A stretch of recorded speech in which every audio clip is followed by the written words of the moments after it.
जय हिंद प्यारे साथियों, मैं सुशील एक बार फिर से आप सभी का अपने यूट्यूब प्लेटफॉर्म टीचिंग विद सुशील में आपका स्वागत करता हूं। आई होप आप लोग स्वस्थ होंगे, मस्त होंगे, ज़बरदस्त होंगे, अपनी पढ़ाई को बेहतर तरीके से आगे बढ़ा रहे होंगे। तो आज हम लोग पढ़ेंगे केमिस्ट्री का विविध प्रश्न, और इसके पहले का सभी प्रश्न हम लोग सॉल्व कर लिए हैं और आप लोग रिवाइज करते रहिएगा। और आज हम लोग पढ़ेंगे विविध, और आज इस विविध पढ़ करके इसको समाप्त कर लेंगे। उसके बाद फिर INM यानी कि पूरा जो आधुनिक भारत का इतिहास है उसका विविध हम लोगों को कल पढ़ना है। तो आप लोग एक बार फिर से सेशन को लाइक कर दीजिएगा, शेयर करिएगा और सब्सक्राइब जरूर करिएगा, और उसके बाद बेल आइकन को ऑन कर लीजिएगा। और सभी क्लास आपको इसी प्लेटफॉर्म पे मिल जाएगा, आप जाकर के वो वीडियो सेक्शन में देख सकते हैं। सभी क्लास पढ़े हुए हैं, आप अपनी तैयारी को बेहतर तरीके से आगे बढ़ा सकते हैं। तो फिर हम लोग स्टार्ट करते हैं अपनी क्लास को। पहला क्वेश्चन आज का बन रहा है, कह रहा है कि रेडियो सक्रियता की माप किसके द्वारा की जाती है। जो रेडियो सक्रियता होती है उसकी माप किसके द्वारा की जाती है, तो गेगर काउंटर के द्वारा। किसके द्वारा? गेगर काउंटर के द्वारा की जाती है रेडियो सक्रियता की माप।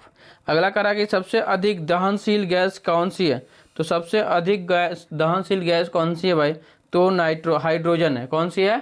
हाइड्रोजन। सबसे दहनशील गैस यानी सबसे ज़्यादा जलने वाली जो गैस है वो क्या आपका हाइड्रोजन है। क्या है? हाइड्रोजन है। अगला क्वेश्चन कर रहा है कि द्रवित petroleum gas, liquid petroleum gas जो होता है LPG, करा कि में मुख्यतः कौन सी गैसें उपस्थित होती हैं, तो ब्यूटेन और प्रोपेन होता है। ये कई बार पूछा गया है, यानी LPG में कौन सी गैसें उपस्थित होती हैं, तो ब्यूटेन और प्रोपेन उपस्थित होती है। अगला क्वेश्चन कह रहा है कि आगे चलते हैं। अगला क्वेश्चन क्या करा देखिएगा, करा कि किस वैज्ञानिक ने रबर के वल्कनीकरण की प्रक्रिया का आविष्कार किया, तो चार्ल्स गुडियर ने। क्वेश्चन फिर समझिएगा, करा कि कौन से वैज्ञानिक ने यानी किस वैज्ञानिक ने रबर के वल्कनीकरण की प्रक्रिया का आविष्कार किया था, तो चार्ल्स गुडियर ने किया था। चलिए आ जाते हैं अगले क्वेश्चन पे। अगला क्वेश्चन क्या करा कि नाभिकीय ईंधन किसे कहते हैं, तो थोरियम को नाभिकीय ईंधन कहते हैं। किसको? थोरियम को नाभिकीय ईंधन कहते हैं। अगला क्वेश्चन करा कि निर्जल क्रिस्टल का रासायनिक सूत्र क्या है, NH4 2 SO4। NH4 2 SO4 जो होता है निर्जल क्रिस्टल का रासायनिक सूत्र होता है।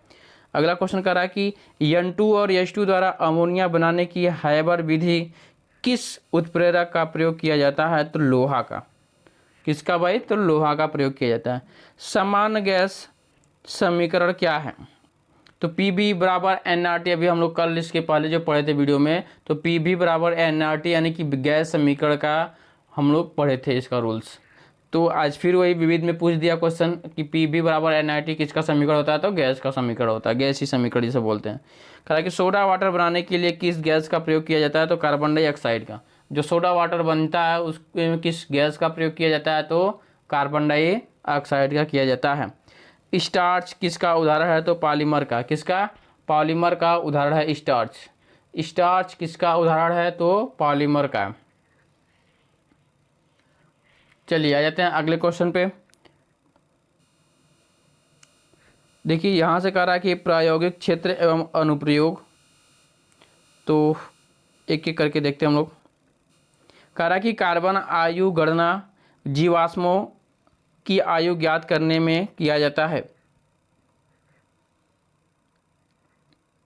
और यूरेनियम लेड आयु गणना पृथ्वी की संरचना चट्टानों की आयु ज्ञात करने में। यानी कि अब देखिएगा, कह रहा है कि जीवाश्मों की एक बार फिर से देखिए। पहला क्वेश्चन कह रहा है कि जीवाश्मों यानी कि मृत जीव अथवा वनस्पति की आयु ज्ञात करने में किसका प्रयोग किया जाता है भाई, तो कार्बन आयु गणना। इसमें जो कार्बन आयु गणना होता है अनुसंधान है, ठीक है, कार्बन 14 का। किसका? कार्बन 14 होता है ये। प्रयुक्त रेडियो समस्थानिक है इसके।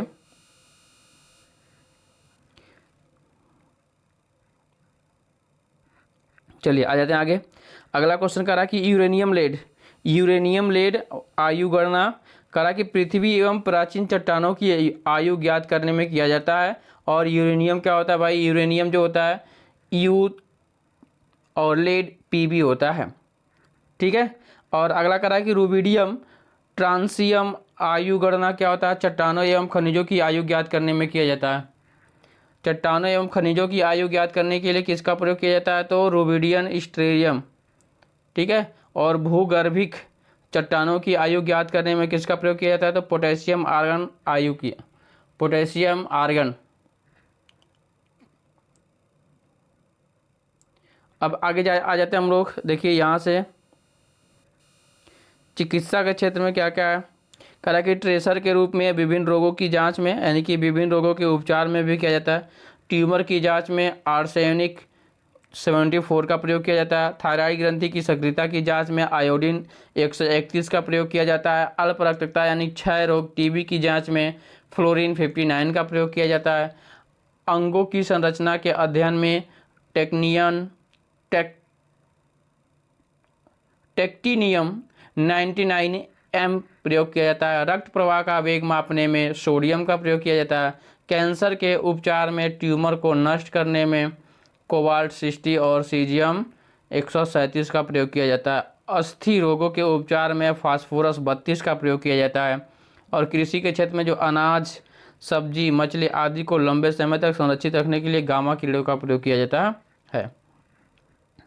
पौधों में उर्वरकों के प्रभाव की जांच करने में कार्बन 14 का प्रयोग किया जाता है। प्रकाश संश्लेषण की प्रक्रिया के अध्ययन में फास्फोरस 32 का प्रयोग किया जाता है। तो ये है भाई, इसका सभी का है, तो आप लोग इसको देख लीजिएगा। और इसका लास्ट क्वेश्चन देखने को मिल रहा है यहाँ से। कह रहा है कि पेयजल को रोगाणु मुक्त करने के लिए इसमें क्लोरीन मिलाया जाता है। जो पेयजल होता है उसको मुक्त करने के लिए क्लोरीन मिलाया जाता है। चलिए आ जाते हैं नेक्स्ट क्वेश्चन पे।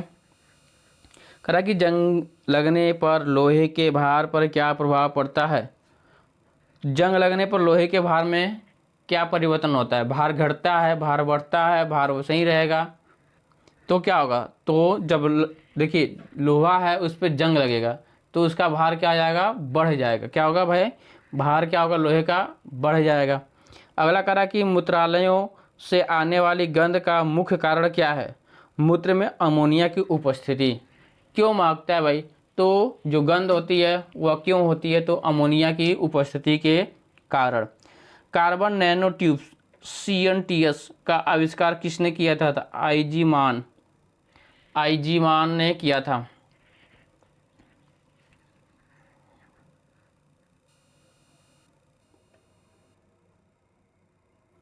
चलिए ठीक है, आ जाते हैं अगले क्वेश्चन पे। अगला क्वेश्चन क्या करा कि एल्युमिनियम फास्फाइड का प्रयोग कीटनाशक के रूप में किया जाता है। एल्युमिनियम फास्फाइड का प्रयोग कीटनाशक के रूप में किया जाता है। चलिए आ जाते हैं अगले क्वेश्चन पे। कह रहा है कि भारत में जल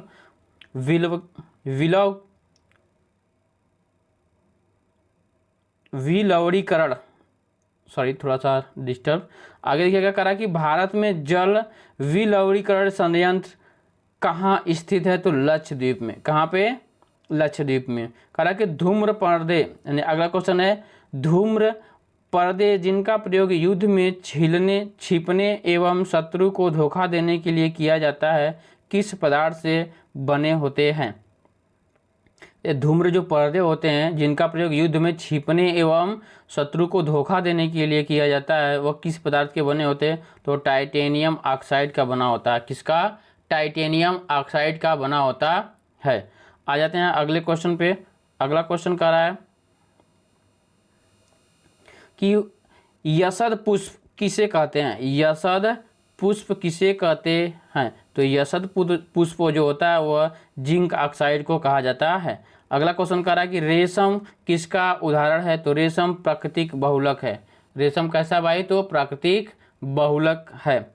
अगला क्वेश्चन कह रहा है कि द्रवित ऑक्सीजन या द्रवित हाइड्रोजन को औद्योगिक स्तर पर प्राप्त करने में प्रयुक्त औद्योगिकी का नाम क्रायोजेनिक्स है।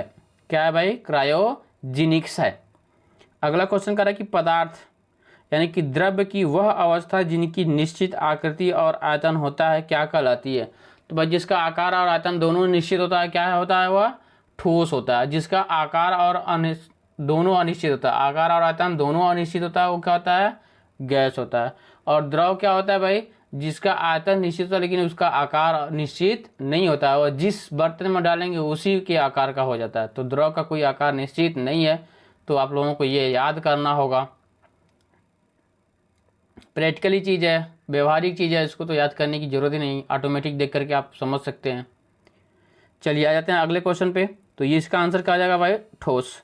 अगला क्वेश्चन क्या कर रहा है कि potassium nitrate KMnO3, potassium nitrate का प्रयोग मुख्यतः किस पदार्थ के निर्माण में होता है? तो उर्वरक के निर्माण में किया जाता है। किसका? पोटेशियम नाइट्रेट का प्रयोग उर्वरक के निर्माण में किया जाता है। चलिए आ जाते हैं नेक्स्ट क्वेश्चन पे।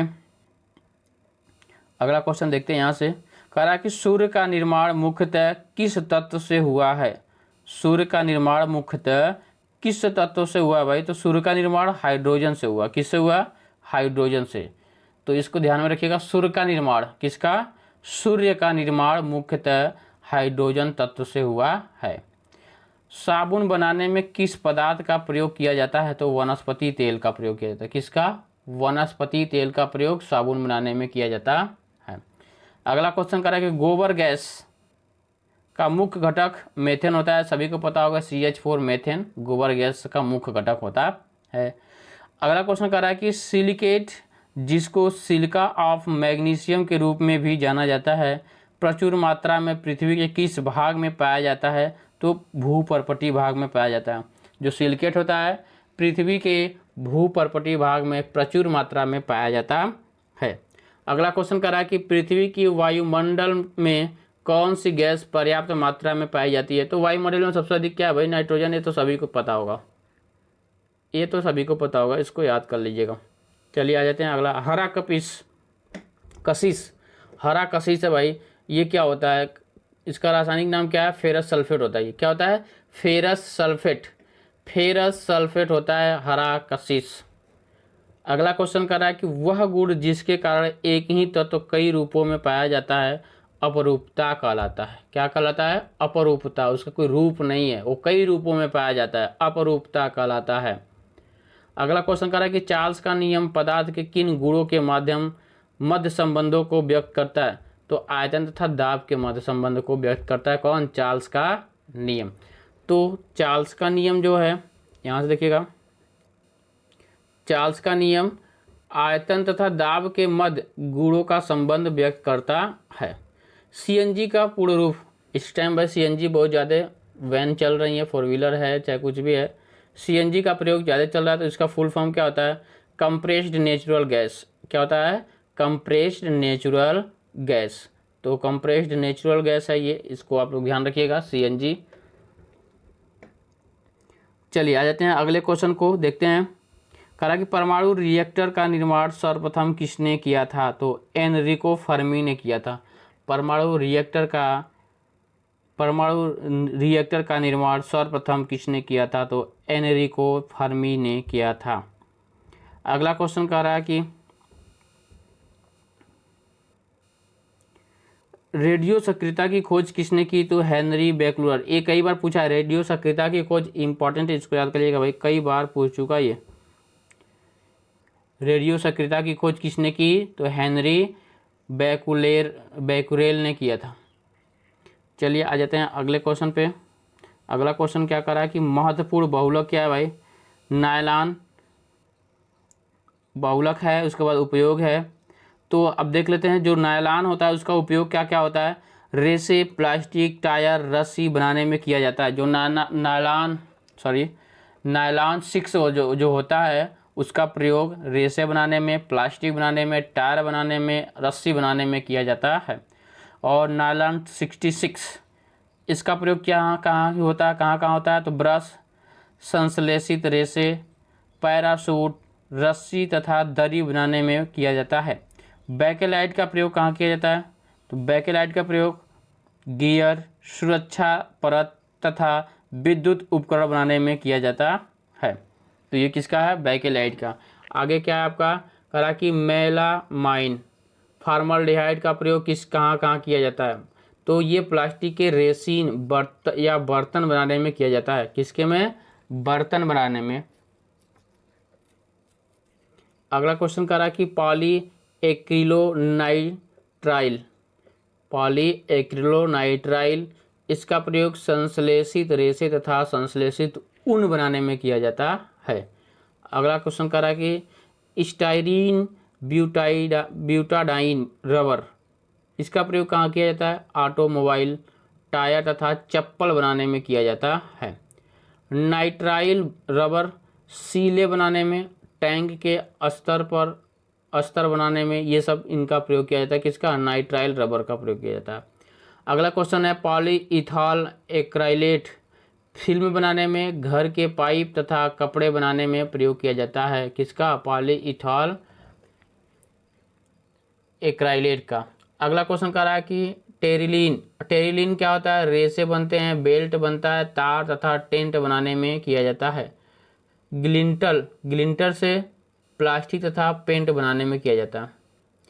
पॉलीथीन का प्रयोग कहाँ किया जाता है? विद्युत रोधक, पैकिंग में, घरों में तथा प्रयोगशाला में पॉलीथीन का प्रयोग किया जाता है। पॉलीस्टाइरीन का प्रयोग विद्युत रोधक में किया जाता है, पैकिंग में किया जाता है, पदार्थ कोई भी बनाने में, खिलौने तथा घरेलू वस्तु में पॉलीस्टाइरीन का प्रयोग किया जाता है। अगला कह रहा है कि पॉलीविनाइल क्लोराइड, ये क्या होता है? रेनकोट बनाने में, बैग जो वाटरप्रूफ होते हैं, विनाइल फर्श चमड़े के कपड़े इत्यादि, जैसे बेल्ट हो गया ये सब। अगला देखिएगा, कह रहा है कि टेफ्लॉन जो होता है विद्युत रोधक, खाने के बर्तन के लेपन में किया जाता है। और अगला क्वेश्चन कह रहा है कि बायोडीजल के निर्माण में जेट्रोफा, सरसों, जोजोबा, अलसी आदि का प्रयोग किया जाता है। बायोडीजल निर्माण में, ठीक है, बायोडीजल निर्माण में किसका प्रयोग किया जाता है? जेट्रोफा का, सरसों का, जोजोबा का और अलसी का प्रयोग किया जाता है बायोडीजल बनाने में, ठीक है ना। तो आप लोग यहाँ से इसको याद करके आइएगा। चलिए आ जाते हैं अगले क्वेश्चन पे। अगला क्वेश्चन कह रहा है कि किस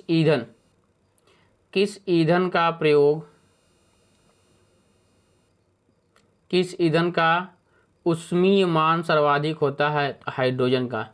किस ईंधन का ऊष्मीय मान सर्वाधिक होता है? हाइड्रोजन का। किसका? हाइड्रोजन का होता है। सड़कों पर प्रकाश के लिए सोडियम वाष्प लैंप का प्रयोग इसलिए किया जाता है क्योंकि इनका प्रकाश एक वर्णी यानी कि पीली रोशनी होता है और पानी की बूंदे से गुजरने पर विभक्त नहीं होता है, ठीक है ना। तो कह रहा है कि सड़कों पर प्रकाश के लिए सोडियम वाष्प लैंप का प्रयोग इसलिए किया जाता है क्योंकि इनका जो प्रकाश एक वर्णी होता है और पानी की बूंदों से गुजरने पर विभक्त नहीं होता है।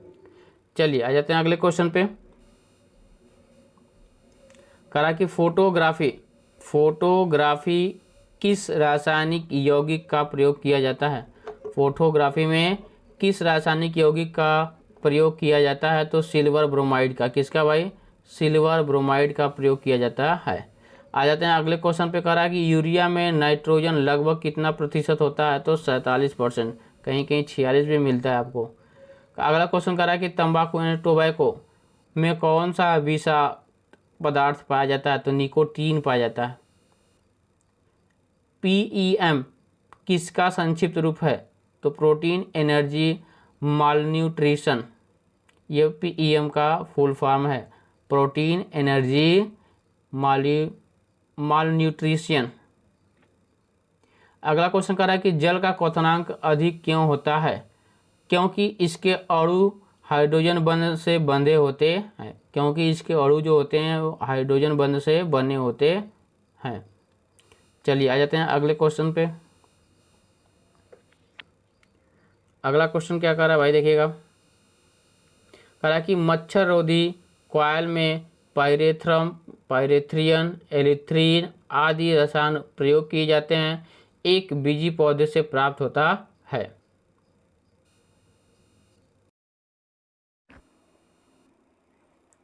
चलिए आ जाते हैं अगले क्वेश्चन पे हम लोग। अगला क्वेश्चन कर रहा है कि अग्निशामक यंत्र में कौन सी गैस का प्रयोग की जाती है? कह रहा है कि अग्निशामक यंत्र में कौन सी गैस का प्रयोग किया जाता है? तो कौन सा गैस होता है भाई? Carbon dioxide. कौन सा गैस होता है? Carbon dioxide. फिर आ जाते हैं अगले क्वेश्चन पे। अगला क्वेश्चन क्या कर रहा है भाई, देखिएगा यहाँ से कह रहा कि रासायनिक उर्वरक के निर्माण में नाइट्रोजन, फास्फोरस व पोटेशियम का प्रमुख संगठनों के रूप में तथा सल्फर, मैग्नीशियम व कैल्शियम का द्वितीयक संगठनों के रूप में उपयोग किया जाता है। एक बार इसको फिर से देखिएगा। कह रहा कि रासायनिक उर्वरक के निर्माण में नाइट्रोजन, फास्फोरस व पोटेशियम का प्रमुख घटकों के रूप में तथा सल्फर, मैग्नीशियम व कैल्शियम का द्वितीयक घटकों के रूप में प्रयोग किया जाता है। तो ये है आपका अगला क्वेश्चन। आ जाता है हम लोग कह रहा कि चूहा बीज के रूप में किस रसायन का प्रयोग किया जाता चूहा बीज के रूप में किस रसायन का प्रयोग किया जाता है, मतलब करता है तो जिंक फास्फाइड का। चूहा बीज के रूप में रसायन का प्रयोग किया जाता है, किस रसायन का प्रयोग किया जाता है, तो जिंक फास्फाइड। चलिए आ जाते हैं अगला क्वेश्चन। कह रहा कि मानव द्वारा निर्मित प्रथम संश्लिष्ट रेशा कौन सा है, सर कौन सा था, तो रेयान। कौन है भाई, रेयान था। चलिए आ जाते हैं अगले क्वेश्चन पे। अगला क्वेश्चन आगे से देखते हैं। अगला क्वेश्चन कह रहा है सीमेंट मुख्यतः किसका मिश्रण होता है। जो सीमेंट होता है किसका मिश्रण होता है मुख्यतः, ये कई बार क्वेश्चन पूछा जा चुका है। तो जो ये सीमेंट होता है वह कैल्शियम के सिलिकेटों और एल्यूमिनेटों का होता है। कैल्शियम के सिलिकेटों और एल्यूमिनेटों का मिश्रण होता है कौन, सीमेंट। चलिए आ जाते हैं अगले क्वेश्चन पर। यूरिया उर्वरक के उत्पादन के लिए कार्बन डाइऑक्साइड का प्रयोग किया जाता है। यूरिया उर्वरक के उत्पादन के लिए कार्बन डाइऑक्साइड का प्रयोग किया जाता है। यहाँ पे क्वेश्चन कैसे पूछेगा, यूरिया उर्वरक के उत्पादन के लिए कौन सी गैस का उपयोग किया जाता है, तो आपका क्या हो जाएगा, कार्बन डाइऑक्साइड। चलिए आ जाते हैं नेक्स्ट क्वेश्चन पे। अगला क्वेश्चन क्या कह रहा कि अमोनियम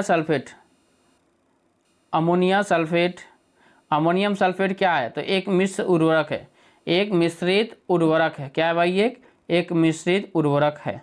करा कि अगला पसीना रोधी उत्पादों में समानतः कौन सा रसायन उपस्थित होता है, तो एल्युमिनियम यौगिक। पसीना रोधी उत्पादक जो होता है वो एल्युमिनियम यौगिक उपस्थित रहता है उसमें, ठीक है। चलिए आ जाते हैं अगले क्वेश्चन पे। कहा कि मानव अस्थियों में सर्वाधिक मात्रा में कौन सा लवण पाया जाता है, तो कैल्शियम फास्फेट। हड्डी में भैया कैल्शियम पाया जाता है तो कैल्शियम फास्फेट से याद करेंगे, ठीक है। हड्डियों में सबसे ज़्यादा कौन सा लवण पाया जाता है, तो कैल्शियम फास्फेट। अगला क्वेश्चन कह रहा है कि जेली के निर्माण हेतु कौन सा फल सर्वाधिक उपयुक्त होता है, तो अमरूद। जो जेली बनाया जाता है उसके लिए अमरूद आवश्यक होता है सर्वाधिक। चलिए आ जाते हैं नेक्स्ट क्वेश्चन पे।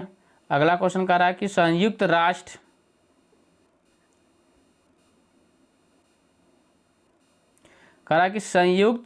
राष्ट्र ने वर्ष 2011 को किस रूप में मनाए जाने का निर्णय लिया,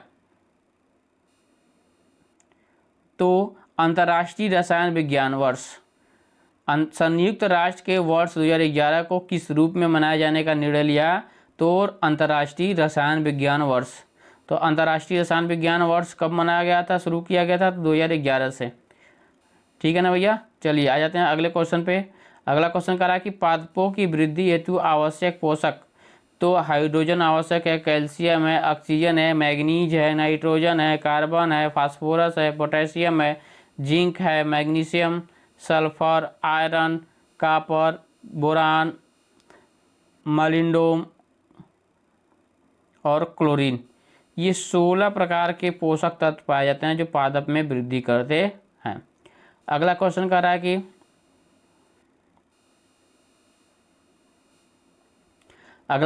कि साबुन निर्माण की विधि है साबुनीकरण। साबुन निर्माण की विधि क्या होती है भाई, तो साबुनीकरण होती है। क्या होती है, साबुनीकरण होती है। वायु का अकार्बनिक गैसीय प्रदूषण कौन सा है, तो हाइड्रोजन सल्फाइड होता है। वायु का अकार्बनिक गैसीय प्रदूषण क्या है, तो हाइड्रोजन सल्फाइड। डीजल की गुणवत्ता किसके द्वारा प्रदर्शित की जाती है, तो सीटेन के द्वारा, सीटेन संख्या के द्वारा। किसके द्वारा, सीटेन संख्या के द्वारा। चलिए आ जाते हैं आगे। अगला क्वेश्चन कर रहा है कांच को रंग प्रदान करने वाले पदार्थ, रंग देने वाले पदार्थ और कांच का रंग। पोटेशियम डाइक्रोमेट कांच को हरा और पीला कर देता है। तो ये है, आप लोग इसको एक PDF दे देंगे, वहाँ से आप लोग देख लीजिएगा। चलिए आ जाते हैं, ये देखिए लास्ट क्वेश्चन है, कह रहा है कि भूपर्पटी में सर्वाधिक मात्रा में ऑक्सीजन 46.86% तथा सिलिकॉन 27.72% की उपस्थिति में रहता है। देखिए भूपर्पटी की बात करेगा तो ऑक्सीजन सबसे अधिक है, यदि वायुमंडल की बात करेगा तो नाइट्रोजन सबसे अधिक है। ठीक है ना। चलिए आ जाते हैं अगले क्वेश्चन में। अगला क्वेश्चन क्या कर रहा है,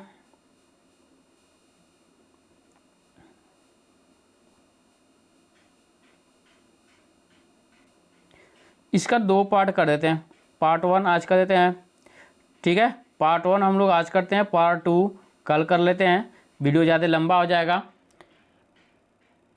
तो फिर आज के लिए इतना ही करते हैं, बाकी कल हम लोग फिर मिलते हैं। तो फिर आप सभी लोगों से एक बार निवेदन है कि प्लीज़ जो भी भाई बहन इस चैनल पर पहली बार आ रहे हैं, प्लीज़ आप लोग चैनल को सब्सक्राइब करिएगा और बेल आइकन को ऑन कर लीजिएगा। और ऐसी वीडियो आप पाने के लिए हमेशा आप लोग तत्पर रहिए। आपको डेली एक क्लास मिलेगी और हमेशा मिलती रहेगी जब तक आपका एग्ज़ाम ना हो जाए। तो आज के लिए इतना ही करते हैं, बाकी मिलते हैं अगले क्लास में। सभी को बाय बाय, टेक केयर, धन्यवाद, अपना ख्याल रखिएगा। जय हिंद, जय भारत।